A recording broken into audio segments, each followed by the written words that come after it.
You apologize when someone else bumps into you. You say, "No, it's fine, I got it," when you very clearly do not got it. And you feel guilty for sitting down for 5 minutes when there's nothing urgent to do. This isn't you being too sensitive, or too mature, or an old soul.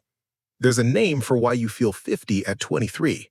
And once you see it, you're going to recognize about 6 moments from your childhood that you never connected until right now. You were the mature one at 10, the therapist friend at 14, the responsible one at 16. Family therapists have called this parentification since the 1970s, when Ivan Bozormany-Nagy noticed children carrying the emotional weight that belonged to the parents. Not because anyone was cruel, sometimes a house just runs out of adults. And most of us made the same quiet decision. If I become the strong one, maybe everything stays okay. That decision protected you then. It's exhausting you now. This isn't a diagnosis, it's a pattern. And if 4 of these feel uncomfortably close, you were asked to grow up before your nervous system was ready. But here's what nobody tells you. It doesn't stop at childhood. It follows you. Sign 1. You carry moods that aren't yours. You're 8 years old, sitting on the edge of a bed that's too big for you. Your parent is crying about money or a marriage or a fear that has no business being in that room. And instead of finding another adult, you reach out and pat their shoulder. It's okay. It'll be okay. Already fluent in comfort, already good at it. In plain language, you learned to become emotional support before you were old enough to spell emotional support. Psychologists call the larger pattern parentification. In everyday language, the job description got flipped. And in your head, even now, you hear it. If I don't hold this together, who will? Here's the duality. The healthy version of this becomes real empathy. You become the friend who can actually sit with someone in pain without trying to fix it. The harder version? You become someone who can't recognize your own pain because everyone else's was always louder. And once you learn to manage a whole house, you learn to manage every room you walk into. Can I pause here for just 10 seconds? If this video has helped you understand yourself a little bit better, I'd really appreciate it if you liked it. This channel exists for people who've spent years wondering, why am I like this? Every like, every comment, and every subscription genuinely helps this channel reach the people who need it most. Thank you for being here. Now, the next signs go even deeper. Sign 2. You would rather drown than ask for help. You walk into the kitchen, hands still on the fridge handle, and you already know, good night or bad night. No one said a word. You just know. You learned to scan faces the way other kids learned cartoons. Is mom okay? Is dad about to explode? Because if they were okay, you were safe. Researchers call this hypervigilance, a nervous system that stayed on continuous data collection because scanning once kept you safe. It's not paranoia, it's a skill that never got to turn off. You know that thought, something feels off. I need to fix it before it gets worse. The healthy version is emotional intelligence most people spend years trying to learn. The harder version is exhausting. A person who can never just be in a space without also managing it. And eventually, that management turns inward, which is where this next one lives. Sign 3.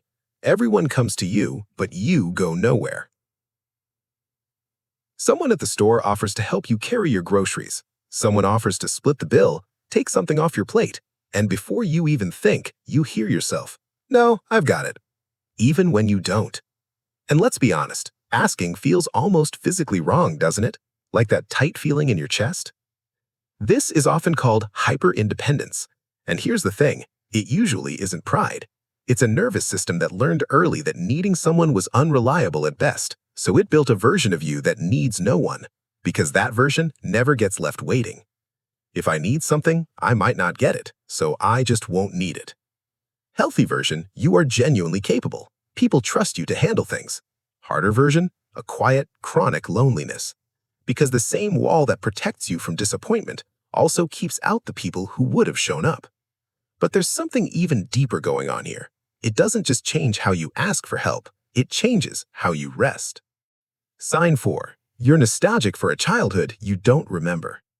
It's Saturday, no work, no crisis. You finally sit down to do nothing. Actual nothing. And within 4 minutes, your brain slides you a to-do list you didn't ask for. You feel guilty for sitting still. This connects to what researchers call contingent self-worth. In simple words, your sense of value got tied to a condition, in this case, usefulness. If no one ever modeled for you that you were already worth something while doing absolutely nothing, your body never learned that calm is safe. I haven't earned this yet. We all do this to some degree, but for you, chaos felt normal, so peace feels suspicious. Healthy version, you have a strong work ethic. Harder version, your body literally cannot sit still without guilt whispering underneath. And here's the part that usually gets missed. This doesn't just live at home, it walks into every room with your friends. Sign 5. You fall for people you have to fix. You're in a room full of people your own age. Everyone's laughing about something, and you are laughing too, but something in you feels like you're visiting from a different decade. Their problems feel small, not because you're better, but because your nervous system did different kind of training. While they were arguing about crushes, you were doing silent math on whether the house would be okay that night. Developmental psychologist Erik Erikson mapped childhood as stages that need to happen in order: play, trust, identity, done at a certain pace. When you skip ahead to carry adult weight, those earlier stages don't disappear, they wait. Why do I feel like I already lived a whole life before this one? Healthy version, a maturity people lean on. Harder version, a quiet isolation, standing slightly outside every room you're technically inside of. And that gap, it doesn't just show up with friends, it shows up in love. Sign 6. You panic when life is finally calm. You're 2 weeks into dating someone. You already know their coffee order, their stress patterns, what makes them go quiet. Meanwhile, they couldn't tell you the same about you. Why? Because you never gave them a chance. You were too busy learning them. This is the same childhood role replayed on a new stage. Your nervous system doesn't know the difference between a parent who needed managing and a partner who might. It just knows this job. So it does the job. If I take care of everything, maybe this won't fall apart like things used to.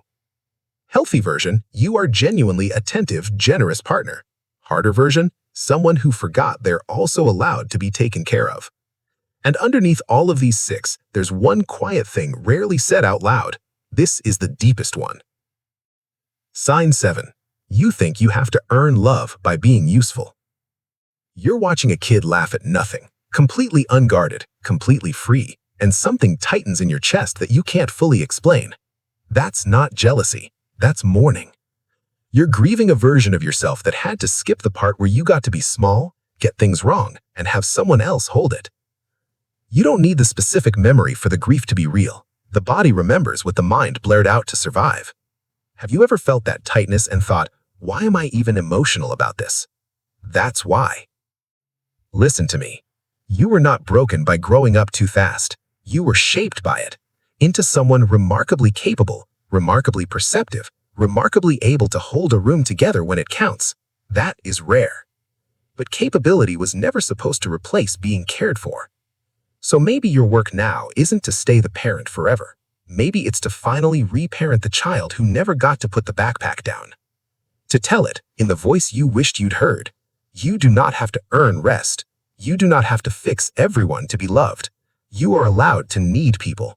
You are allowed to be young again, even now. You were forced to grow up too fast. Now, it's time to grow up gently. If 4 of these felt a little too close, you're not the only one sitting with that tight feeling right now. If you want, just leave an "I felt this" below. I read every single one, quietly.